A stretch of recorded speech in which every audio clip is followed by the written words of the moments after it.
आज हम एक ऐसी जर्नी पे जाने वाले हैं जहां सिर्फ बातें नहीं होगी बल्कि सच, लॉजिक और बिलीफ का रियल ब्रेकडाउन होगा।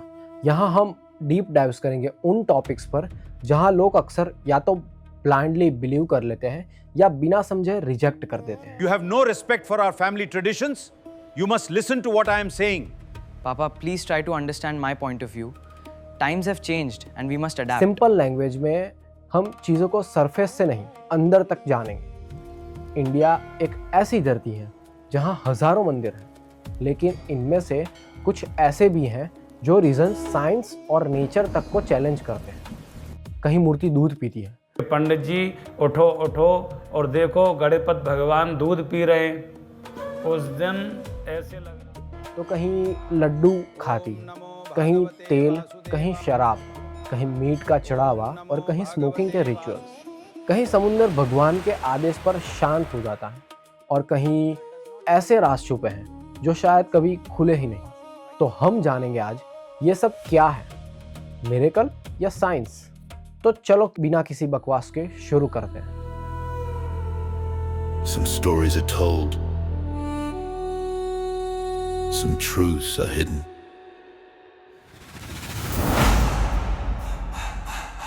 Legends in the dark, history in disguise.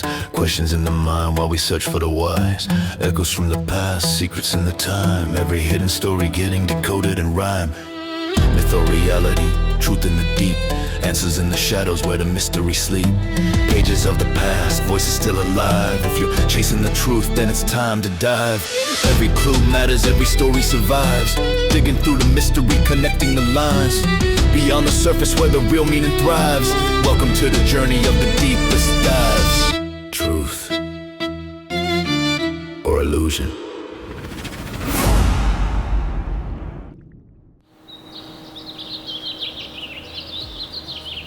पहली जगह है पनकला नरसिम्हा स्वामी टेम्पल। ये आंध्र प्रदेश के मंगलागिरी पर्वत पर है। यहाँ भगवान नरसिम्हा की एक अनोखी मूर्ति है जिसका मुख लगभग 15 सेंटीमीटर खुला है। भक्त यहाँ गुड़ का पानी, जिसे हम पनाकम कहते हैं, उसे इलायची और कुछ अन्य मसालों के साथ मिक्स करके बनाते हैं और उसे शंख में डालकर भगवान के मुख में पिलाते हैं। अब सीधा आता हूँ उस बात पर जिसको सबसे ज़्यादा हैरान करने वाली है। जब पनाकम मूर्ति के मुख में डालते हैं तो अंदर से गार्गलिंग की आवाज़ आती है। बिल्कुल ही ऐसा लगता है जैसे कोई सच में उसे पी रहा हो। और जैसे ही वो आवाज़ रुक जाती है, पुजारी समझ जाता है कि भगवान ने प्रसाद ग्रहण कर लिया। और ये सिर्फ एक बार नहीं होता, जितनी भी बार पनाकम चढ़ाया जाता है उतनी बार ये आवाज़ सुनाई देती है। और इंटरेस्टिंग बात ये है कि इतना गुड़ होने के बाद भी मंदिर के अंदर ना कोई मक्खी दिखती है, ना ही कोई चींटी। और फिर आधा प्रसाद वापस बाहर आता है जिसको भक्तों में बांट दिया जाता है। अब सवाल ये है कि ये सिर्फ आस्था है या इसके पीछे कोई सच छुपा हुआ है।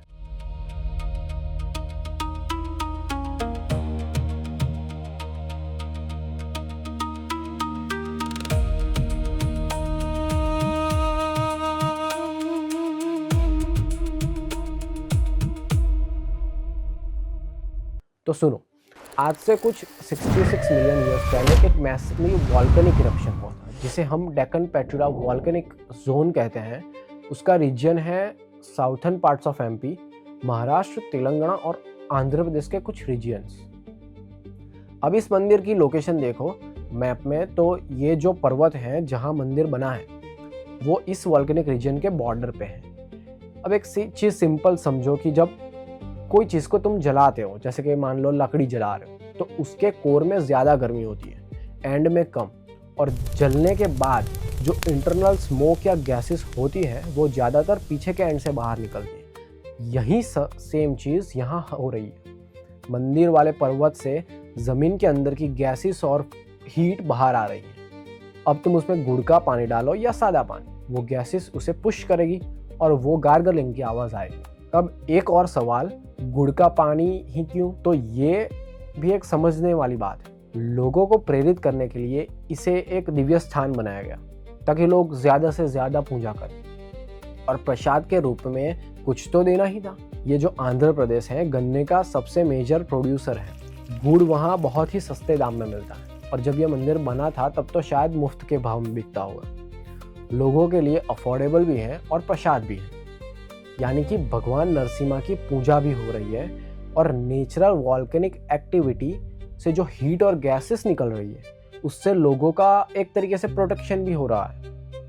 फेथ सिर्फ बिलीव नहीं होता बल्कि लोगों के लिए प्रोटेक्टिव माइंडसेट और डिसिप्लिन भी बन सकता है। Temple tour. दूसरी जगह है पुरी का जगन्नाथ मंदिर, उड़ीसा। यहाँ कई ऐसी चीजें हैं जो पहली नजर में तो इम्पॉसिबल लगती है। पहली, कहते हैं कि यहाँ के मूर्ति के अंदर श्री कृष्ण का असली हार्ट स्थापित है। दूसरी, यहाँ का रसोईघर दुनिया का सबसे बड़ा किचन है जहाँ मिट्टी के बर्तनों को एक के ऊपर एक रखकर खाना पकाया जाता है और सबसे ऊपर वाला बर्तन है जो सबसे पहले पकता है। तीसरी, झंडा हमेशा हवा के ऑपोजिट डायरेक्शन में लहराता है। और चौथी, कोई पक्षी मंदिर के ऊपर से नहीं उड़ता। अब इन्हें एक एक करके समझते हैं। पहली बात, पर्सनली डिस्कस नहीं करना चाहता क्योंकि किसी भी आस्था और धर्म के खिलाफ नहीं है हम। मोटिव बस इतना है, ये समझ कायम करनी है कि साइंस और हमारा हिंदू धर्म एक ही नाव के दो मुसाफिर हैं। भगवान कृष्ण का हार्ट होना या ना होना कभी प्रूव नहीं कर सकते क्योंकि उसके लिए रिसर्च ज़रूरी है और रोशनी के साथ मूर्ति के गर्भगृह में जाना उनके नियमों के खिलाफ है। तो आते हैं दूसरी बात पर। तो जब तुम पानी को बॉईल करते हो तो जहाँ से हीट लगती है वहाँ से पानी गर्म होना शुरू होता है। गर्म होने पर कोई भी फ्लूइड, पानी हो या गैसेस हो, वेट में हल्का होता है और हल्का होने की वजह से वो ऊपर जाता है और ठंडा पानी नीचे आ जाता है। जब तक सारा पानी एक इक्वल टेम्परेचर पे ना आ जाए तब तक ये प्रोसेस कंटिन्यू रहेगी। जब पानी एक टेम्परेचर तक आ जाएगा तो पानी बॉयल होना शुरू होगा। इसे कहते हैं हम कन्वेक्शन हीट ट्रांसफ़र। अब आप कहोगे कि यहाँ तो एक के ऊपर एक 7 बर्तन है, तो क्या फ्लूइड ऊपर नीचे होगा? ऑफ कोर्स नहीं होगा, लेकिन ये समझना भी ज़रूरी है कि वहाँ जो प्रसाद बनता है वो मिट्टी के बर्तन है और मिट्टी के बर्तन जो है वो मेटल के बर्तनों से ज़्यादा हीट जल्दी ट्रांसफ़र करते हैं। अब जब एक के ऊपर एक रखा हुआ है तो नीचे का बर्तन जब गर्म होगा तो उसमें से जो भाप बनेगी वो ऊपर के बर्तन के कांटेक्ट में आएगी। जैसे ही वो ठंडे मिट्टी के बर्तन के कांटेक्ट में आई वो हीट एब्जॉर्ब हो गई। ऐसे ट्रांसफ़र होते होते जब तक सबसे ऊपर वाले बर्तन में खाना हीट को एब्जॉर्ब करना बंद नहीं करेगा तब तक नीचे वाले बर्तन में कांस्टेंट हीट नहीं बन पाएगी। इसी वजह से ऊपर वाला खाना जल्दी पकेगा और नीचे वाला बर्तन आखिर में पकेगा। और इन बर्तनों में खाना ऐसे रखा जाता है जैसे समझो कि जो जल्दी पकता है उसे ऊपर वाले बर्तन में और जिसे पकने में टाइम लगता है वो नीचे वाले बर्तन। और पकने का टाइम कुछ ज़्यादा नहीं होता, करीब करीब सेम ही होता है। अब आते हैं झंडे वाली और पक्षियों वाली बात में। तो इसके लिए मंदिर की लोकेशन और आर्किटेक्चर समझना ज़रूरी है। जब तुम वहाँ जाते हो तो फील करोगे कि बाहर और मंदिर के अंदर का जो हवा का फ्लो है वो डिफरेंट है, यानी कि बाहर जो फ्लो हो रहा है इनसाइड द टेम्पल वो डायरेक्शन चेंज हो रही है। अब ये कॉन्सेप्ट बहुत ही एडवांस है जिसे हम एरोडायनेमिक्स और कार्मेन वॉर्टेक्स थियरी कहते हैं, जिसकी खोज 1912 में ऑफिशियली हुई थी। इसमें बेसिकली ऐसा स्ट्रक्चर होता है जिसमें फ्लूइड एक सर्टेन स्पीड में फ्लो करता है तो ऑब्जेक्ट से टकरा के उसका फ्लो डायरेक्शनली चेंज हो सकता है। फ्लो का एंगल उसकी स्पीड के ऊपर डिपेंड करता है और जो लोग सच में जानने के लिए वहाँ न्यूट्रल भाव से जाते हैं वो देखेंगे कि ये फ्लो बिल्कुल ऑपोजिट नहीं होता, एंगल चेंज होता रहता है। अब सोचो, ऐसे घूमते हुए एयर फ्लो की जगह पे कोई पक्षी कैसे उड़ सकता है? उन्हें फिजिक्स से डरना तो बनता है। यानी कि सच और झूठ के परे समझने वाली बात यह है कि हमारा हिंदू धर्म इतना एडवांस था कि जिसकी समझ दुनिया को 1912 में आई वो शास्त्रों में पहले ही बताया गया था। थर्मोडायनेमिक्स, फिजिक्स एंड केमिस्ट्री ये सब हमारे हिंदू धर्म की लैंग्वेज है। ये कोई चमत्कार से कम नहीं। मुझे लगता है भगवान समझाना सही चाहते हैं लेकिन हम समझ गलत है।